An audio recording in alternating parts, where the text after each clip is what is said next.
മാതർമേ മധുകൈടഭഗ്നി महिषप्राणापहारोद्यमे हेला निर्मितधूम्रलोचनवधे हे चण्डमुडार्तिनि निःशेषीकृतरक्तबीजदनुजे नित्ये निसुम्भापहे सुम्भध्वंसिनि संहराशु दुरितं दुर्गे नमस्तेऽम्बिके.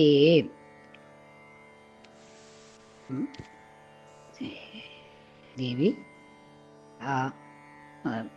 ദേവന്മാരെ സ്തുതിച്ചതായിട്ട് ശുംഭന്മാരെ വധത്തിന് ശേഷം തന്നെ സ്തുതിച്ചതായിട്ടുള്ള ദേവന്മാരെ സമാധാനിപ്പിക്കുകയാണ് ദേവി ചെയ്യണത്. അതായത് ഇനി ഇങ്ങനെയുള്ളതായിട്ടുള്ള ഓരോരോ ആപത്തുകൾ വരുമ്പോൾ ഞാൻ ഓരോരോ വേഷം ധരിച്ച് വന്നോളാം, നിങ്ങളെ രക്ഷിച്ചോളാം എന്നുള്ളതായിട്ടുള്ള ദേവിയുടെ ഉറപ്പാണ് ഇനിയുള്ളതായിട്ടുള്ള ശ്ലോകങ്ങളിൽ പറയണത്.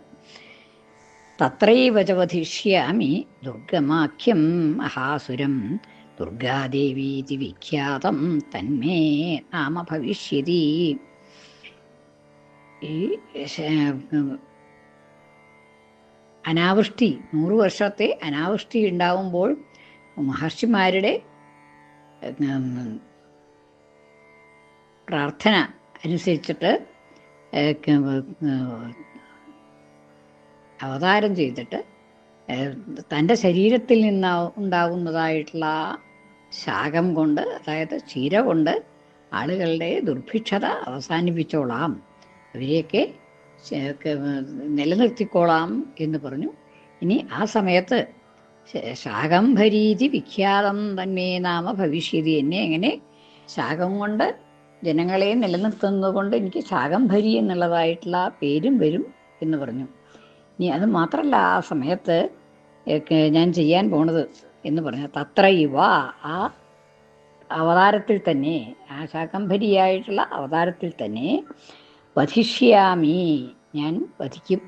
ദുർഗമാഖ്യം മഹാസുരം, ദുർഗമൻ എന്ന് പറയുന്നതായിട്ടുള്ള മഹാസുരൻ, ദുർഗമാഖ്യം ദുർഗമൻ എന്നു പേരായിട്ടുള്ളതായ മഹാസുരനെ, ദുഃഖമായിട്ട് മാത്രമല്ല അങ്ങോരുടെ അടുത്തേക്ക് തന്നെ ഇതെല്ലാം പ്രയാസമാണെന്നുള്ളതാണ്. അങ്ങനെയുള്ളതായിട്ടുള്ള ദുർഗമൻ എന്നു പേരായ അസുരനെ ഞാൻ വധിക്കും.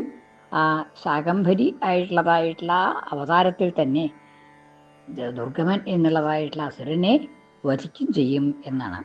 ദുർഗാദേവീതി വിഖ്യാതം തന്മേ നാമ ഭവിഷ്യതി തത്, അപ്പോൾ മേ നാമ, എൻ്റെ പേര് ദുർഗാദേവി എന്ന് വിഖ്യാതമായി തീരും, ദുർഗാദേവി എന്ന് പ്രസിദ്ധമായി തീരും എന്നുള്ളതാണ്. ആ ദുർഗമൻ എന്നായിട്ടുള്ളതായിട്ടുള്ള അസുരനെ കൂടി വധിക്കുന്നത് കൊണ്ട് എനിക്ക് ദുർഗ എന്നുള്ളതായിട്ടുള്ള പേര് പ്രസിദ്ധമായി തീരും എന്നാണ്. തന്മേ നാമ ഭവിഷ്യതി. ഇനി പുനശ്ചാഹം യഥാ ഭീമം രൂപം കൃത്വാ ഹിമാചലേ രക്ഷാംസി ഭക്ഷയിഷ്യാമി മുനീനം പ്രാണകാരണാൽ.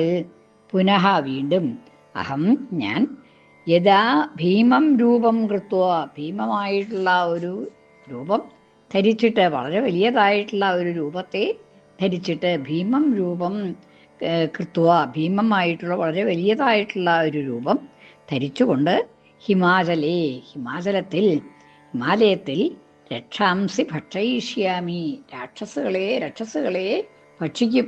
പിന്നെയും രക്ഷസുകള് മഹർഷിമാരെ ഉപദ്രവിക്കുന്നതായിട്ടുള്ള സമയത്ത് ഞാൻ ഭീമാകാരമായിട്ടുള്ളൊരു രൂപം ധരിച്ച് ഹിമാലയത്തിൽ രാക്ഷസന്മാരെയൊക്കെ ഭക്ഷിക്കും. രക്ഷാംസി ഭക്ഷയിഷ്യാമി, എപ്പോഴാണോ ഞാൻ അങ്ങനെ രാക്ഷസന്മാരെയൊക്കെ ഭക്ഷിക്കുന്നത്? മുനീനാം ത്രാണകാരണാത്, എന്തിനു വേണ്ടിയിട്ടാണത്? മഹർഷിമാരെ രക്ഷിക്കാൻ വേണ്ടിയിട്ട്. മുനീനാം, മഹർഷിമാരുടെ ത്രാണകാരണാത്, ത്രാണം എന്ന് വെച്ചാൽ രക്ഷ, മഹർഷിമാരെ രക്ഷിക്കുന്നതിന് വേണ്ടി, ആ കാരണം കൊണ്ട്, ത്രാണത്തിനായിക്കൊണ്ട്, മഹർഷിമാരെ രക്ഷിക്കുന്നതിനായിക്കൊണ്ട് ഞാൻ ഭീമാകാരേണ ജനിച്ച് ഹിമാലയത്തിലുള്ളതായിട്ടുള്ള രക്ഷസുകളുടെയൊക്കെ ഭക്ഷിക്കുന്നുണ്ട് എന്നുള്ളതാണ്. അപ്പോൾ തഥാ മാം മുനയ സർവേ സ്തോഷ്യന്ത്യനു മൂർത്തയഃ ഭീമാദേവീതി വിഖ്യാതം തന്മേ നാമ ഭവിഷ്യതി. തഥാ, അപ്പോൾ മാം മുനയ, മഹർഷിമാർ എന്നെ, സർവേ എല്ലാ മഹർഷിമാരും ചേർന്ന് സ്തോഷ്യന്തി സ്തുതിക്കും. സ്തൂഷ്യന്തി സ്തുതിക്കും. ഇങ്ങനെ ആനമ്രമൂർത്തയ, നമ്രമൂർത്തികളായിട്ട് അവരൊക്കെ തല കുമ്പിട്ടും കൊണ്ട് എന്നെ ഭജിക്കും എന്നാണ്.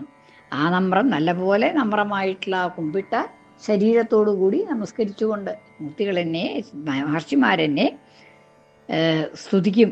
ഭീമാദേവീതി, ഭീമ എന്ന് പറഞ്ഞിട്ടാണ് എന്നെ, ഭീമാദേവി എന്ന് പറഞ്ഞിട്ടായിരിക്കും അന്ന് അവർ ഭക്ഷിക്കണത്. എന്താണെന്ന് വെച്ചാൽ സ്തുതിക്കുന്നത് ഭീമമായിട്ടുള്ള രൂപം ധരിക്കുന്നത് കൊണ്ട് അവരെന്നെ ഭീമാദേവി എന്ന് സ്തുതിച്ചുകൊണ്ട് സ്തുതിക്കും എന്നുള്ളതാണ്. അപ്പം അതുകൊണ്ട് ഭീമാദേവീതി വിഖ്യാതം തന്മേ നാമ ഭവിഷ്യതി, അതുകൊണ്ട് എനിക്ക് ഭീമാദേവി എന്ന് പ്രസിദ്ധമായ പേര് ഉണ്ടായിത്തീരും എന്നാണ്. ഇനി യദ് അരുണാഖ്യസ്ത്രൈലോക്യേ മഹാബാധം കരിഷ്യതി തദാഹം ഭ്രാമരം രൂപം കൃത്വാ അസംഖ്യേയ ഷട്പദം.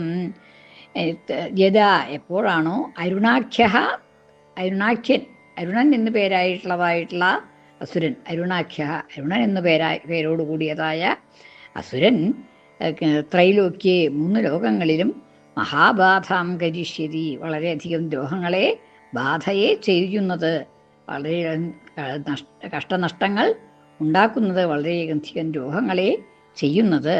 തഥാ അപ്പോൾ അഹം ഭ്രാമരം രൂപം കൃത്വ അസംഖ്യേയ ഷട്പദം, അനവധി ഷട്പദങ്ങളോടുകൂടിയതായിട്ടുള്ള ഭ്രാമരൻ രൂപം, ഭ്രമരത്തിൻ്റെ രൂപം ധരിച്ചിട്ട്, അതായത് അന്ന് ഭ്രമരരൂപമാണ് ധരിക്കുക, വണ്ടിൻ്റെ രൂപം ധരിച്ചിട്ട്, അങ്ങനെ അസംഖ്യം ഭ്രമരങ്ങളുടെ രൂപം ധരിക്കുകയാണ് ചെയ്യുന്നത്. അനവധി വണ്ടുകളുടെ ആയിട്ട് രൂപം ധരിച്ചിട്ട് സംഖ്യയില്ലാത്തത്ര ഭ്രമരങ്ങളുടെ രൂപം ധരിച്ചുകൊണ്ട് എന്താണ് ചെയ്യാൻ പോണത്? തദാഹം ഭ്രാമരം രൂപം കൃത്വ അസംഖ്യേയ ഷട്പദം, അസംഖ്യേയം ഷട്പദങ്ങളോട് കൂടിയതായിട്ടുള്ള ഭ്രാമരം എന്ന രൂപത്തെ ധരിച്ചുകൊണ്ട് ത്രൈലോക്യസ്യ ഹിതാർത്ഥായ, 3 ലോകത്തിൻ്റെയും ഹിതത്തിനായിക്കൊണ്ട്, ത്രൈലോക്യസ്യ ഹിതാർത്ഥായ, ഹിതമാവുന്ന പ്രയോജനത്തിനു വേണ്ടി വധിഷ്യാമി മഹാസുരം, ആ മഹാസുരനായിട്ടുള്ള അരുണൻ എന്നുള്ള മഹാസുരനാണ് അപ്പോൾ അവിടെ രോഹിക്കണത്. അപ്പോൾ അരുണൻ എന്നുള്ളതായിട്ടുള്ള അസുരനെ ഞാൻ ഭ്രാമരരൂപം ധരിച്ചുകൊണ്ട് വധിച്ചോളാം എന്നാണ്. അപ്പോൾ ഭ്രാമരീതി ച മാം ലോകാസ്തദാ സ്തോഷ്യന്തി നിത്യശഃ തദാ, അപ്പോൾ ഭ്രാമരി എന്നുള്ളതായിട്ടുള്ള രൂപം പേരോടുകൂടി എന്നെ സ്തുതിക്കും ആൾക്കാർ എന്നാണ്. ഭ്രമരരൂപം ധരിച്ചുകൊണ്ട്, അനവധി ഭ്രമരങ്ങളുടെ രൂപം ധരിച്ചുകൊണ്ട് അരുണൻ എന്ന അസുരനെ ഞാൻ വധിക്കുന്നതായിട്ടുള്ള അവസരത്തിൽ ലോകര് എന്നെ ഭ്രാമരി എന്നുള്ളതായിട്ടുള്ള പേരോടുകൂടി സ്തുതിക്കും എന്നാണ്. നിത്യശഃ, നിത്യവും സ്തുതിക്കാൻ തുടങ്ങും എന്നുള്ളതാണ്. ഇത്തം യഥാ യഥാ ബാധ ജഗതോസ്യ ഭവിഷ്യതി തദാ തദാ അവതീര്യാഹം കരിഷ്യാമ്യരി സംശയം. ഇത്തം ഇപ്രകാരം, യഥാ യഥാ എപ്പോഴെല്ലാമാണോ ബാധ ജഗതഃ അസ്യ ഭവിഷ്യതി, ഈ ജഗത്തിന്, ഈ പ്രപഞ്ചത്തിന് ബാധ ഉണ്ടാവണത്, കഷ്ടനഷ്ടങ്ങൾ ഉണ്ടാകുന്നത് എപ്പോഴെല്ലാമാണോ അസുരന്മാരെ കൊണ്ടോ അവൃഷ്ടി കൊണ്ടോ എന്തായാലും ഈ ലോകത്തിന് ബാധ ഉണ്ടാകുന്നത്, ക്ലേശങ്ങൾ ഉണ്ടാകുന്നത്, തഥാ തഥാ അപ്പോഴപ്പോഴൊക്കെ അവതീര്യ അഹം ഞാൻ ഭൂമിയിൽ അവതരിച്ചിട്ട് കരിഷ്യാമി അരിസംശയം കരിഷ്യാമി, ശത്രുക്കളെ ഇല്ലാതാക്കും. അപ്പോഴൊക്കെ ഞാൻ ഓരോരോ രൂപത്തിൽ ഭൂമിയിൽ അവതരിച്ച് ശത്രുസംഹാരത്തെ ചെയ്യും എന്ന് ദേവി സമാധാനിപ്പിച്ചു ദേവന്മാരെ. എപ്പോൾ ഉണ്ടായാലും ബാധ ഉണ്ടാകുമ്പോഴൊക്കെ ഞാൻ അവതരിച്ചോളാം എന്ന് ദേവി സമാധാനിപ്പിച്ചു ദേവന്മാരെ. അങ്ങനെ ആ അധ്യായം അവസാനിക്കുകയാണ്. സർവമംഗളമംഗല്യേ ശിവേ സർവാർത്ഥസാധികേ ശരണ്യേ ത്ര്യംബകേ ദേവി നാരായണി നമോസ്തുതേ.